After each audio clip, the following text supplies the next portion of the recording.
boat in there and back with a duo, a co-produced joint.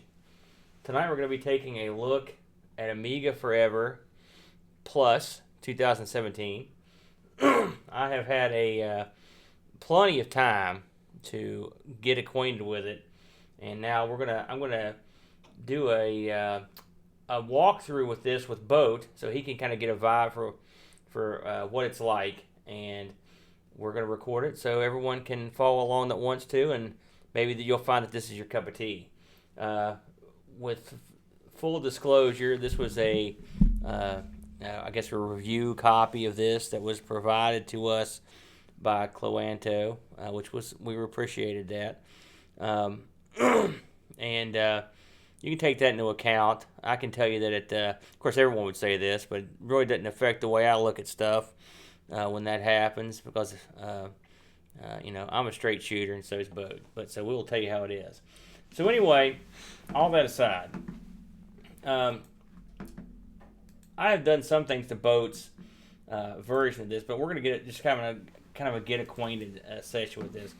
When you get this package, and again, we were provided the Plus edition, it comes with a sampling of various games and demos and whatnot. Their games will be the ones here that have a rating. So it comes with these games here. It's a good selection, including the kickoffs are in there.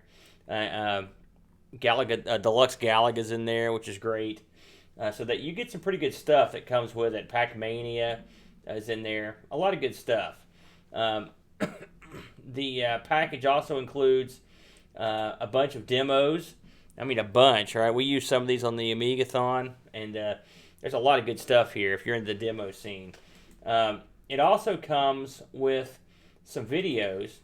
I'm going to take our camera off because I feel like we're blocking the screen and people don't really need to see us anyway. All right, fair enough. So, these are some pretty famous videos that are on here, including the Deathbed Vigil, which is basically a video of the last day at Amiga. Is that where the guy that works there kind of goes through the office? Now, these things are going to be on the DVDs that come with this. I think it ships with 2 DVDs. I noticed in that one of these is my old buddy Shane Monroe's podcast, Retro Gaming Radio, where he did an interview with his second, which was a guy named Brian Kid Hype Smith, and I listened to that interview when it originally was out. It's a good interview. So in fact, here it is right here. So there's a lot of good bonus stuff on here, but we're going to get to the meat of the issue. And the one thing I want to cover straight away is what made me not want to use Amiga Forever in the past. Part of it was just sheer ignorance, to be completely honest with you. I'm going to put myself down, but it was. I was sort of didn't understand exactly what was going on. And so I think a lot of people might be like me, and they don't necessarily know how this thing works and why what they've come up with is so clever. So one thing you can do when you load this up, like I said, it comes with a bunch of games.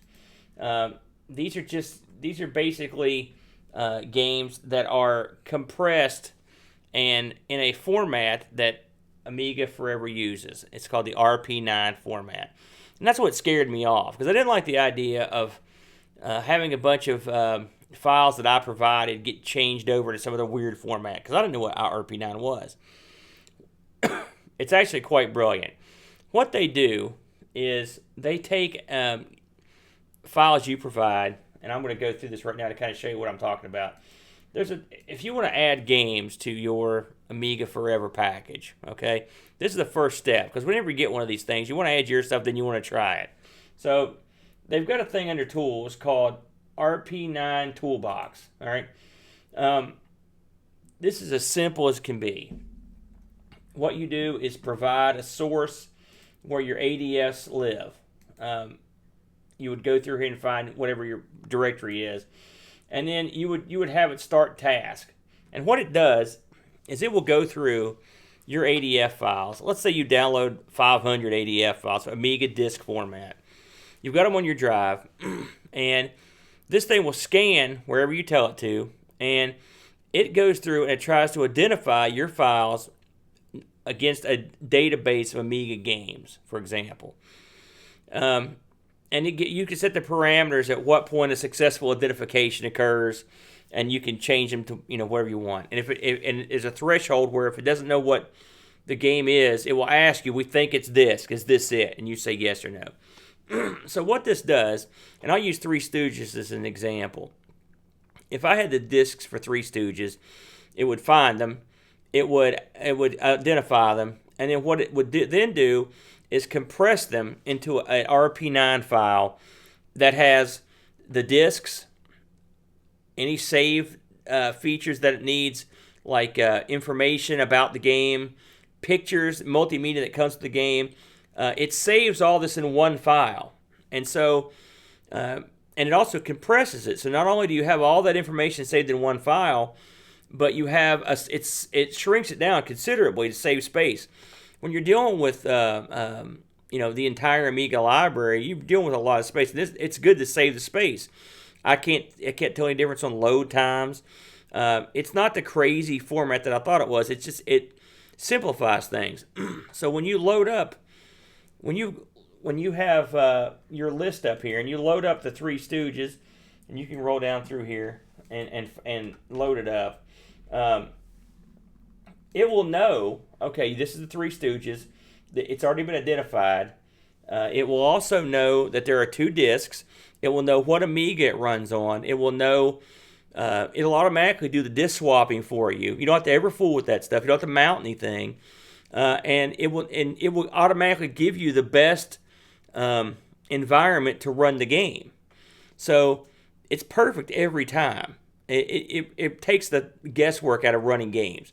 And I know me and you have both sat here and scratched our head trying to figure out how to run this stuff, and it can be real difficult.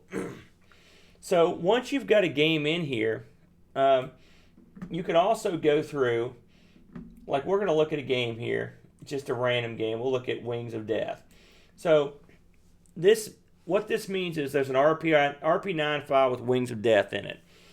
If you right-click on this and hit Edit, let's say you ran Wings of Death, and for whatever reason it didn't run properly.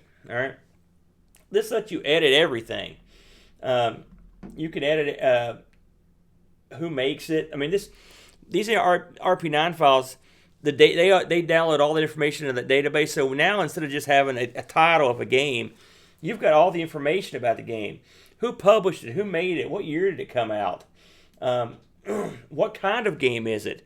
You can list your Amiga games by genre. Sort of like you do in Lemon Amiga. I want to see all the shooters. I want to see all the pinball games. It makes it very simple to go through them. You could also go through and change what this thing considers the optimum settings. Maybe you have a hankering to play it faster. Maybe you want to tweak it. Mm-hmm. You can go through. Maybe it screws up. Maybe there's something you don't like about it. It's an easy thing to go through and change them without having to think twice about it. Again, the RPI9 file also will store any media you've got. So if you've got screenshots with it or whatever, it'll store those. And of course, this thing has the ability to take a screenshot that you can save automatically to your RP9 file to add screenshots for games that don't have them. For your so it makes it easy to look through. You can set your keyboards up. The new Amiga Forever supports iPac arcade controls. It supports the arcade board, the arcade control panels. With Arcade X or whatever. Mm-hmm. It's got support for all that stuff. It lets you set up virtual buttons. I'm only touching the surface of the control options, but they've done a lot to make the controls something that easy to use and very configurable for what you're looking for. You can also submit information to help the database, which is always nice. I'm guessing that a lot of this database was user submitted, and I ran my whole catalog through the RP9. And it was just a handful of games it couldn't identify. It was very impressive, And if you consider how many games were out for the Amiga over the course of, 20 years or more, it's just to get most of them. It's pretty good. So when it comes to discs, this thing does a good job. Another thing you can do is when you're playing a game. I'm just going to run something small here. Let me see here. We'll run Zool. So when you run a game, you have the ability to do things in the game that you could normally not do. I'm going to shrink this down for a minute. So if you hold the escape button, you go from this is set to default to full screen. So if you look at the top of the screen, the bottom, you've got some icons here. To break your mouse out of the box, you hold escape until the mouse turns white. You can go out of the box. That kind of looks like it says Amigos. If you just like look at it. Yeah. So if you look at the top here, you could pause the game, right, with a mouse click. You can also turn the game off. You can reset the machine. You can save a snapshot. Now what this does is it does just what you think. You type in a description. Intro.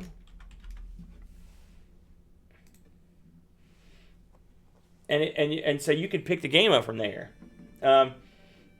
You can change the screen size of the window.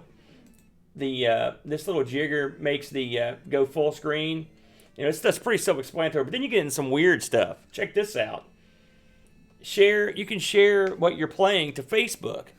You can do a bunch of social media stuff that I've just barely touched the surface on.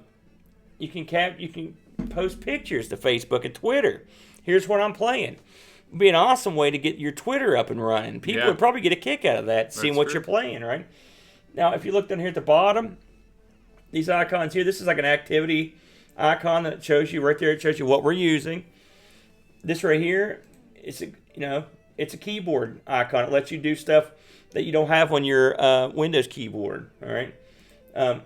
It lets you change what's in the ports. All right. Same thing with this. This is the other port, so you can change this stuff on the fly. All right. And then lastly, you've got your floppy drive here. Like right now, we're playing the floppy version of Zool. We can turn turbo on if we want. Some games don't like turbo. Some games do like turbo. And so we're going to go ahead. That message was just telling us that we're back in the mouse is back in Amiga mode. And so again, if we want to break out of Amiga mode, we just hold down and then we break out. So let's see if we can get past this. There we go. And I've turned turbo on. The floppy with turbo runs pretty well. Again, I don't know. It's not on by default. I don't know if it's a compatibility thing, because I've always read that the Amiga, if you have stuff run too fast, it won't load properly. But there's an icon beside the floppy that will tell you if it's active or not. Of course, you're driving off a floppy, so these are going to load a little bit slower than your WHD loads. But there are some options you can get that are nice. One of which is the ability to take those snapshots. It's great for games that, like, for example, ask for data disks or don't have any sort of save feature. You can just take a snapshot and start right where you left off. Some games are going to run quicker than others. I may have picked a game here that didn't like turbo being on. I don't know. Or maybe turning it on while the game was running. Nope, I do it all the time. Okay. It's still loading, so it'll probably load, but due to the time, I'm not going to sit there forever. Another thing you can do here is when you close, if you set it up, you can actually have it ask you, okay, do you want to save now? So you can even save it when it closes. So this is all well and good. You've got your floppies. Something else you can do, and I don't know. I don't know Boat's computer well enough to get this, but basically, another thing Amiga Forever does, it gives you the ability to not have the emulator running, not have Amiga Forever running, and just click on an ADF and load it, and it'll even ask you to add it to your database. But you don't have to. But if you download a game, you want to play it right now, you just click on it and you go. It's that simple. So all that stuff's great. And there are a lot of options. You can even, like right here, it will tell you, it will give you, if the game has any saved links, you can go to them. Like Deluxe Galaga is, if you go there, it's linked up to that fella's site that made it. You know, so I think that's kind of neat. So that's all well and good, but sometimes you need a proper system with a hard drive and all the fixings. So this thing has a systems set up. They've got a lot of systems on here. The one that I use the most, and I mean these are exactly what you think they are. You double click them, and you're effectively running that system. The one I use the most is Workbench 3. All right, and I'll explain why in a minute. One of the options you can do here, and it's new with this version, is if you right click on these, you can have them open when you start Windows. So if you want your computer to basically come up and be an Amiga 500, you would click that. It would just come up and be a 500. I mean, your Windows would come up. It would load right up. I don't need it, but if you're into that, if you want it to come up right away, you can do it. So we're going to load up the Workbench 3. What this is doing is loading basically the ultimate Workbench 3 environment. You can also run AmiKit through this and a bunch of other stuff. So what we've got here is the Amiga Forever Workbench 3.0 screen. So it took me a little while to figure out exactly what you could do with this. But it's so simple now that it makes it real easy. So you see a directory here called shared. Okay? Shared is what I use most of the time to put stuff on my virtual Amiga here. There's a directory set up, which I think is in your public downloads, called Amiga files. And inside that, there's a folder called shared. Whatever you copy there, you could have access to. Something else you can do is, and what I've done is, you could also just have it, the ability to like look on your computer, like this is your C drive, right. Sort of like AmiKit does, right? So it's pretty simple stuff. But again, with this thing, you could, let's say you don't want to run something on flop, you want to run the WHD, no problem. You go to your work directory. I've already put all this stuff on here for both, just as an example.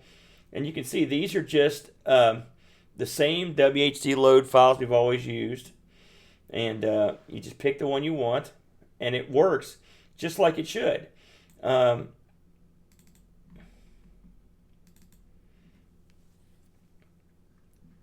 just go ahead and use it without being updated. WHD loads, they work fine. They're convenient. They're in a window, so you can, you've still got your Amiga Forever in the background. It's an all-in-one thing. I've been running stuff out of it, and I don't think I've ever had a single thing not work. It takes care of all the trouble. One of the problems I have even on my real Amiga is like I don't have enough memory. I don't have enough this or that. I mean, these work every time. It's like clockwork, including the exits on them, which I should have paid attention to what this one was, but what the exit was on it. But you can see it runs at full speed. Something else this does that wasn't done in previous Amiga Forevers was the ability to run in 4K mode. You can go all the way up into the highest resolutions. And I have not changed the resolution on this, but since it's your machine, I'll let you fool with it. But when you change the resolution on your Windows desktop, you can drive everything up and make it look real good. It does a good job running at those high resolutions.